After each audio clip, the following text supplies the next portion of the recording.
Welcome, listeners, to another episode of the Optimistic Curmudgeon. My name is Ethan Delbs, and I'm delighted to serve as your guest host today as Josh and I reflect on this past season. Josh, it seems to me that this season 3 was one of the best yet. So how are you feeling about wrapping this one up? Man, I love season 3. This was so much fun. I met a lot of really interesting people and got to have some great conversations. And I think somehow, in a weird way, the purpose of the show is actually a little bit more clear to me, and I hope to our audience. We got to play with some interesting ideas, and I toyed a little bit with some marketing stuff. And I learned that the more narrowly you define your audience on a Facebook ad, the more people it actually drums up. I also learned that not everyone loves Facebook ads. We got cussed out a couple of times just for having ads. No way. Yeah, I read a couple of ads that just nobody commented on, and then I came back and like, whoa, there are quite some interesting memes that are being dropped in the comments of this ad, and there we go. So it's the internet. I'm People sure do. that boosts your engagement. That probably helps you. Is it more interaction puts your ad on a higher priority? I would like to think so, but I know Facebook changed a lot of their algorithms, so they don't quite do it that same way anymore. But that used to be the case. Wow. So we'll see. Yeah, I saw that you covered a lot of ground this season. You covered topics like family life, the children's rights movement, leadership, classical education, and even real estate. So I suppose we should probably start with the obvious. Do you have a favorite episode or a favorite interview from this season? Probably, if I had to pick one, I would definitely say the episode with Katie Faust and her everything she kind of shelled out. It felt like I was talking to it felt like I was talking to a debater at the end of a tournament after said debater has like learned all the information. Except this is a real life woman who has spent the last 10 years learning all the data there is to learn about how children are actually affected by their parents and how it negatively impacts society when we as a culture really don't prioritize children. And it wasn't a debate. It wasn't something that like, nope, you might be lying to get my vote. No, this is all real information that really does matter. And it really has direct implication for how we live in this country. And she was also just a fascinating guest and had no desire at all to pull any punches. When she wanted to make a claim, whoo, she made that claim and she made it strongly. It was good. That was I think Katie Faust was definitely my favorite episode. It's always great when you have a strong personality behind some seriously intense and sort of long-lived research too. So I know she has a whole book, right? If you wanted to mention the book one more time as well. Yeah, it's the name of the book and her organization, Them Before Us, and she has another book coming out sometime this year. So, listeners, the name is Katie Faust. Do check her out. She's a fascinating person you need to know and follow. So, sort of moving on a little bit, I wanted to know, from a more personal perspective, what valuable things have you learned as a participant in your own interviews and as a content creator this season that sort of is new? Probably. Oh, that's a really good question. I got to think on that one for a second. The probably what I learned as a participant in the interviews was that really just how much I like the conversation part, and that really the best episodes are the ones they either go one of two ways. Either I forget that I'm recording and we have this plan that I'm trying to get to specific points, and it just becomes a conversation. Some episodes were like that. The real estate episode with Ryan Rickman was that way. Katie Faust episode kind of felt like that. Other episodes were more. I have the definitive big name person on, and nobody's tuning in to listen to me. So my job here is to ask the question, get out of the way. I felt like Mark Bauerlein was that kind of episode. He's an editor for First Things and had written a book called the Dumbest Generation Grows Up.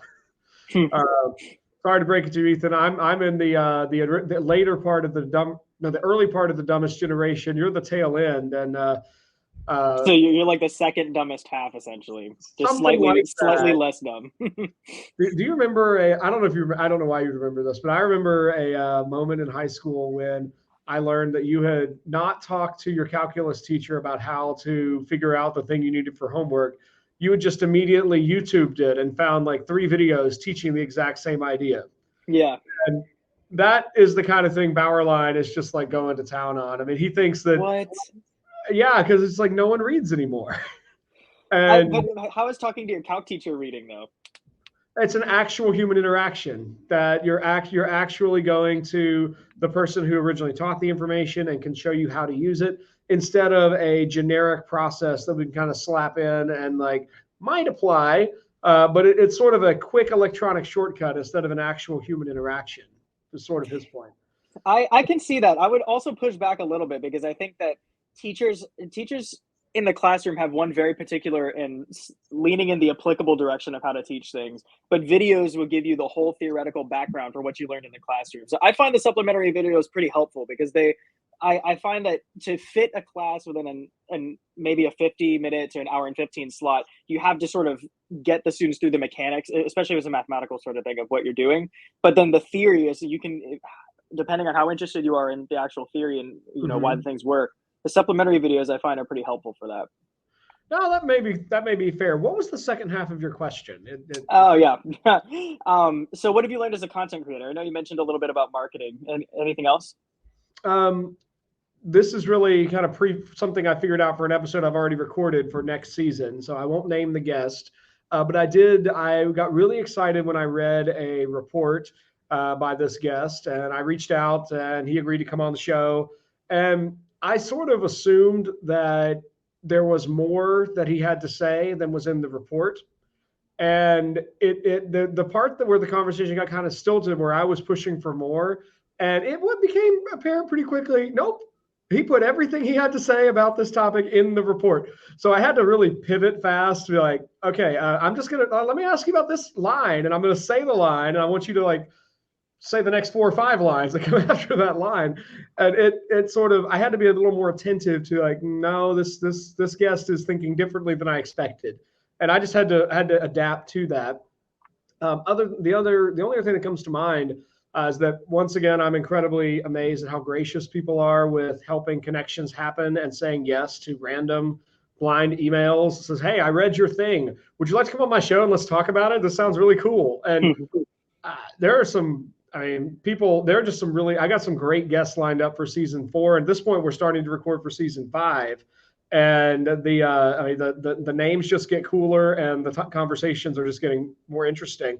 But they're not folks, I could never afford to actually pay these people to come on my show. I mean, there are folks like, God alone knows how much money Jordan Peterson can charge to go on someone else's show. I mean, I'm sure his name alone has got to be a 50,000 listener boost. But I think we're having conversations that are just as good, if not better. And it's all because of the graciousness of people to say, sure, I'll help your show out. I'll come on your show. That sounds like a fun conversation. I thought it was interesting how you drew a distinction between some different types of guests, because there are those guests, and I remember when we did What's the Res together, you'd secure a big name to come on the podcast. They're an expert in a very clear and niche and specialized field. So people generally want to know the same things from those types of people. They want to ask them the controversial questions and get their take and perhaps hear a little bit of evidence. But then there's those guests that you get on, and not necessarily not big name guests, but the ones where their research is a bit broader and the topic takes more curious and conversational leaning. And I think those are always the best. Those at least were always my favorite, where I encountered something unexpected or that wasn't a standard question that you would ask this type of expert, and the conversation sort of takes you take on the persona of the curious individual that's discovered somebody interesting, almost as if it's on the side of a street in a cafe somewhere. I personally, I think you might agree that those episodes are at least my favorite and the most fun to record. Those are the kind that I like to listen to, and they're the kind I'm trying to get, but maybe kind of like I think most teachers are aiming for those kind of moments in the classroom where the student is, where everything lines up. The student got plenty of sleep and food, and the topic is inherently interesting, and the teacher is adequately prepared, and the right question gets asked, and suddenly it all clicks. And you can prepare for those moments, but you can't really force them to happen. They either do or they don't. It's great to do. I see, like, that's probably why Joe Rogan's episodes go to 3 hours. They start really slow and, with some very simple things, but then they'll get Yep. into the weeds of it with something, and it's that's a great, really great conversations. Um, but I wanted to touch on something you mentioned earlier about this podcast taking on a more defined path or defined direction. So, first of all, do you think that podcasting has the potential to become your primary platform of influence in the future, or do you think that your writing is going to be sort of like the mainstream content creation and podcasting will still remain on the side? What do you see in terms of that? It's really hard to know. I mean, it's the internet makes, in one sense, it makes all kinds of dreams entirely possible. And there are all kinds of podcasts that just for no discernible reason, except for the standards, I mean, regular creation, a clear purpose, and interesting host, and all that. The things that, like, I think everybody who does a podcast is trying to do.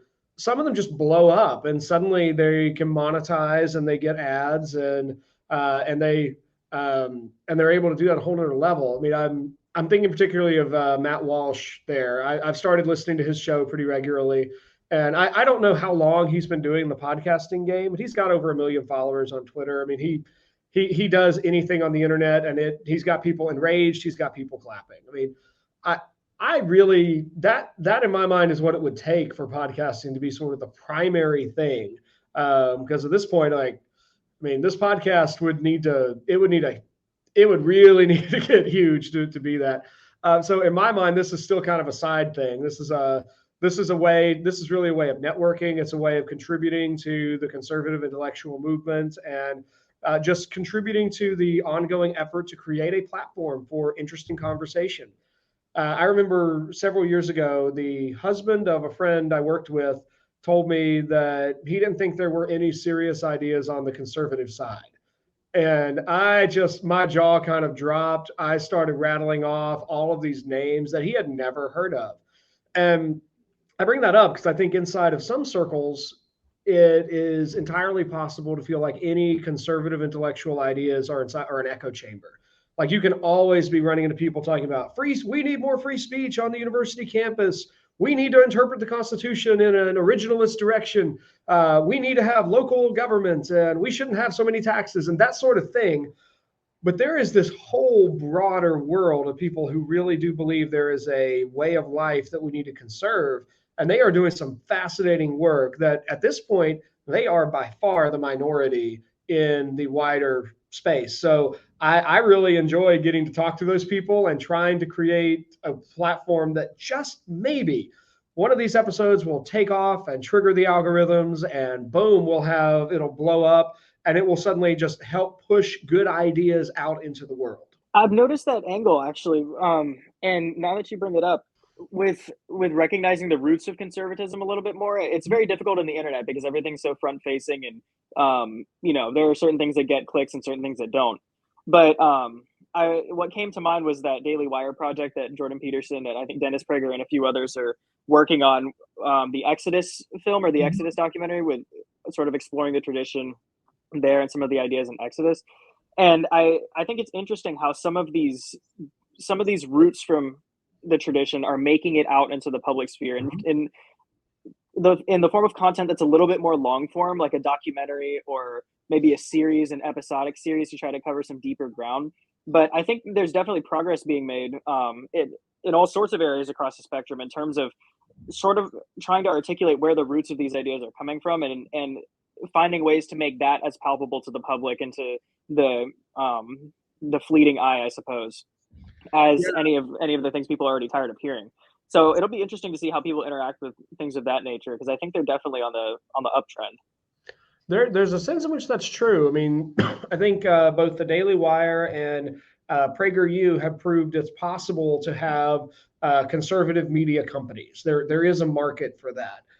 Where it becomes tricky is that as soon as you are kind of landing in that space, you start getting all kinds of infighting about what really are the grounds, and what are the grounds of these ideas.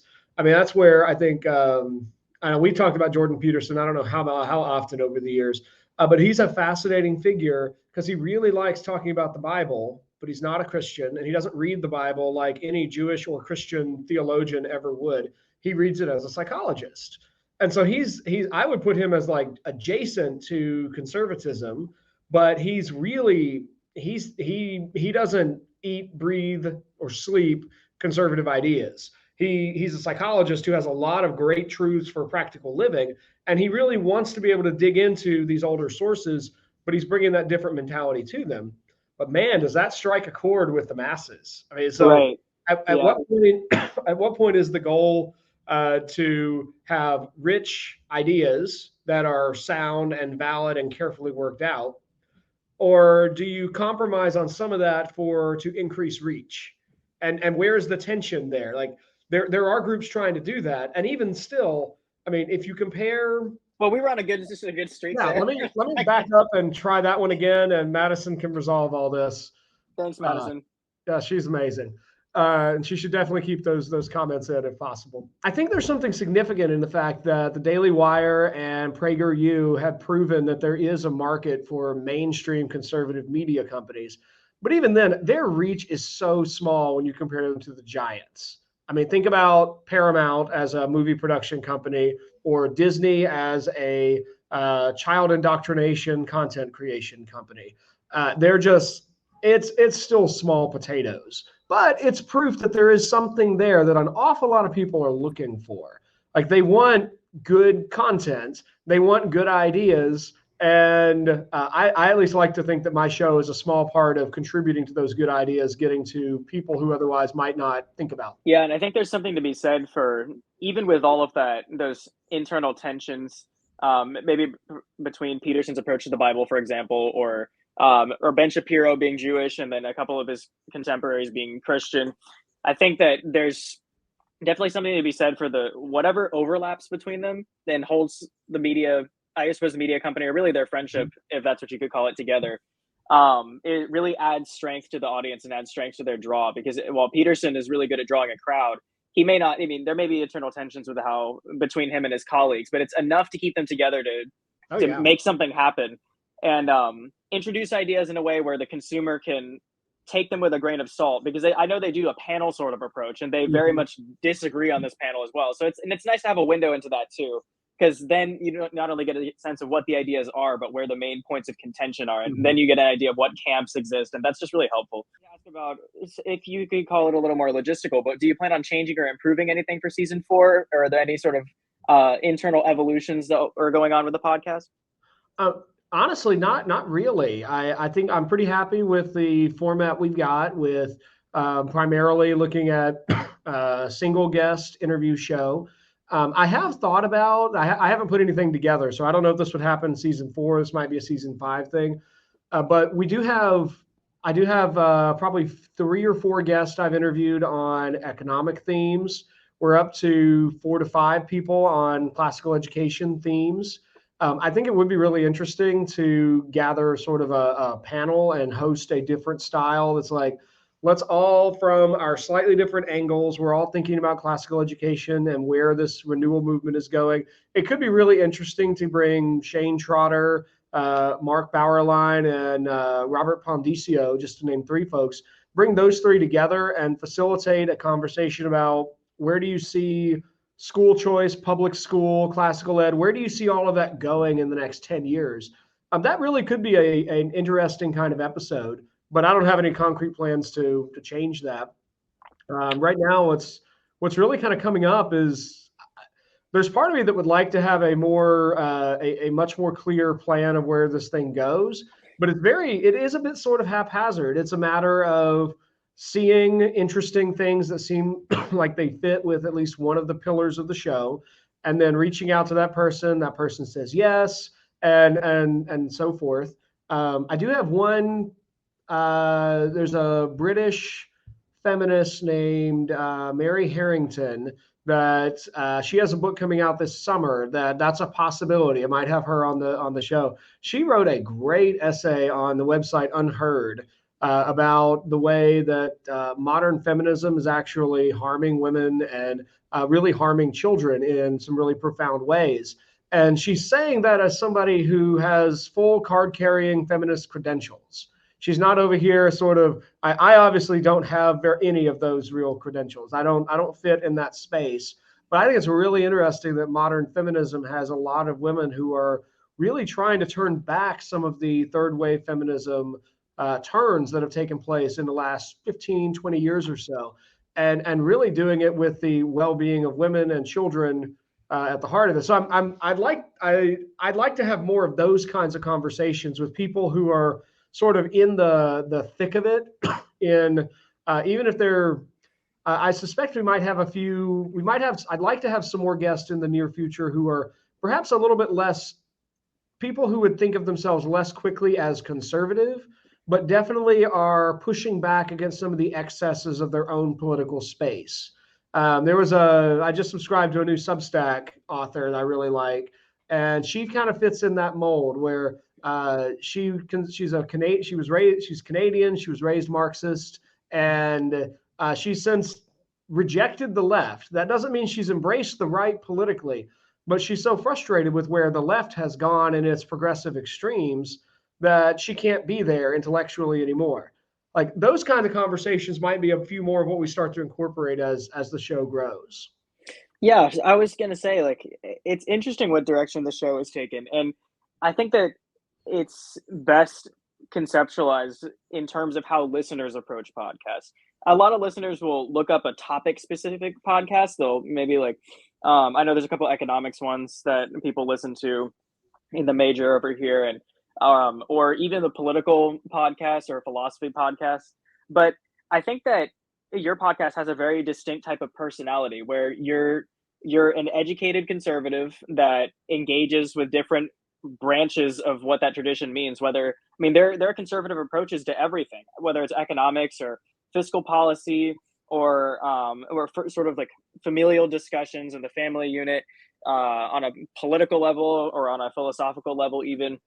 So I think that it's interesting how your podcast is breaking into a space of curiosity in a lot of different areas, but there is still very much something central to the podcast, and it has something to do with being an educated conservative, but also that's living everyday life and curious about all these different topics and how to sort of piece together how to live life according to the tradition or to a conservative tradition in such a modern world with all of these crazy things happening. And I think it might be something akin to that, and perhaps the definition will narrow or become more crystallized as the seasons go on. But I think there's definitely a market for that, and you've tapped into that pretty well. I think a lot of your listeners, they don't come back because only for the episodes about real estate or only for the episodes about family or only for the episodes about politics. You're building a fan base. You're building a community where these people generally have the same they have the same intentions for their life and their life path, but that involves interacting with a lot of different spaces, some of which people have more expertise in than others. But all of your guests can come together and give and contribute to that picture. I think there's a lot to that. I think when I'm thinking back over this season, I mean, honestly, give shout outs probably to two different people. One, so a friend of mine, Clifford Humphrey, who now works for Troy University, he really encouraged me to go down to a conference he was connected with, the National Conservatism Group. With they're run by the Edmund Burke Foundation under Dr. Yoram Hazony. And Ethan, I found that a really helpful conference, in part because it had been a long time since I was around a bunch of people who were openly advocating for conservative ideas and encouraging each other to be pretty blunt and bold about the fact that conservatism does make truth claims and Christianity makes truth claims. And if we think those things are both true, then they do have direct political implications, and we shouldn't apologize for that. I don't know if you see this in your space at Chapel Hill, but I was kind of convicted by what they were saying, because I was thinking about like how I would approach controversial topics with colleagues and coworkers, and even at times students. And I think this is a lot trickier with students because you got that power dynamic of teacher and student that you don't really know yet. But I would almost sort of approach a topic I thought of as controversial was sort of being deferring to the liberal position, almost sort of apologizing that like there is a conservative view on, for example, border control. And thinking that borders are essential to the nation. And if we are really lax on border control, we're actually being really lax on rule of law, and we are actually harming our own citizens. But it's one thing to approach that conversation saying like, no, this is a problem and you need to understand that this is a problem. And it's another thing to be like, well, I understand that you believe blah, blah, blah, blah, blah, blah, blah, blah, blah, blah, blah, blah, blah. And I sort of do a better job articulating the liberal position than most liberals I've actually talked to, and then bring in my own view.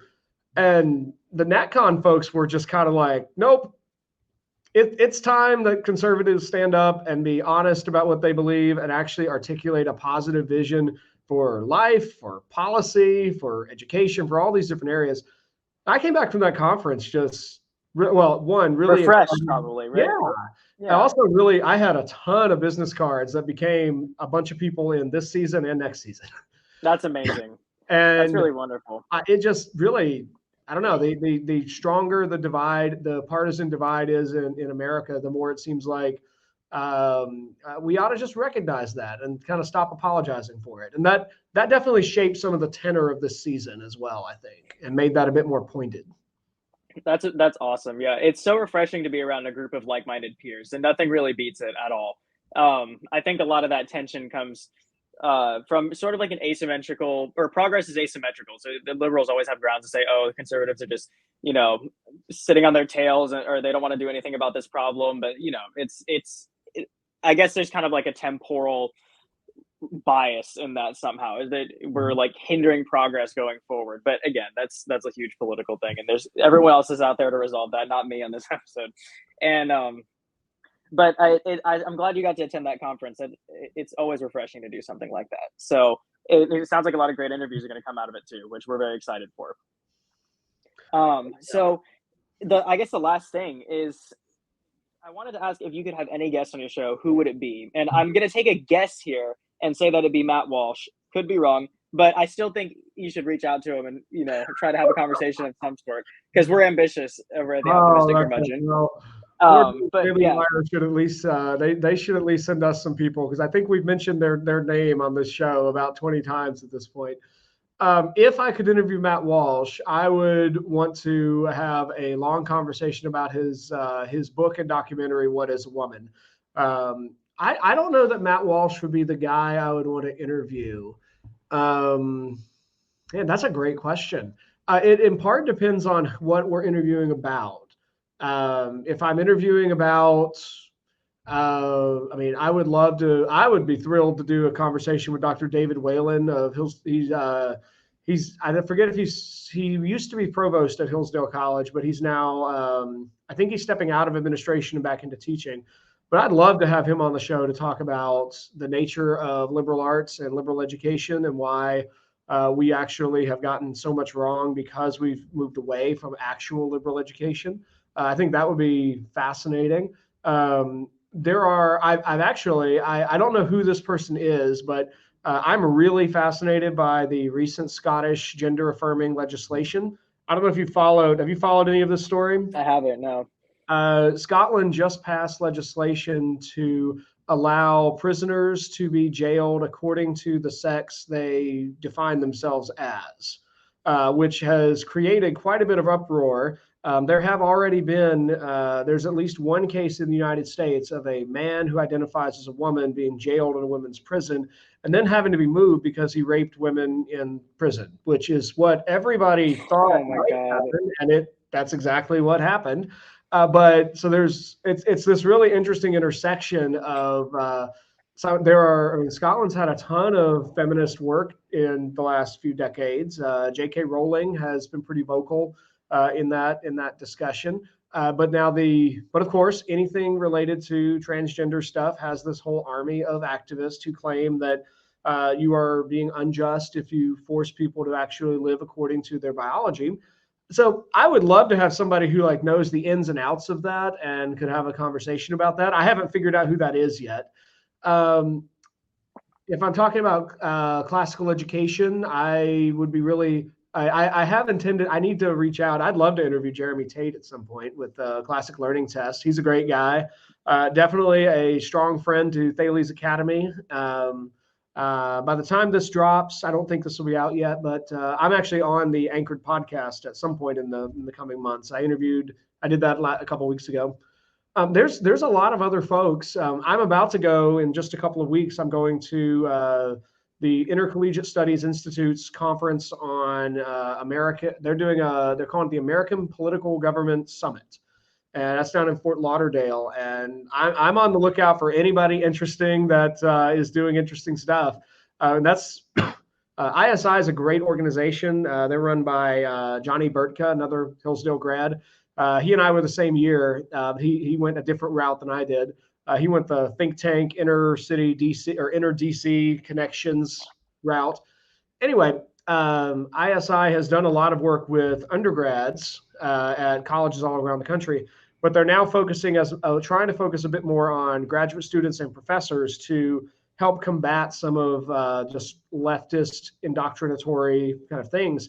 And so I think that will be a fascinating place to meet interesting people and figure out new guests for coming seasons. That's awesome.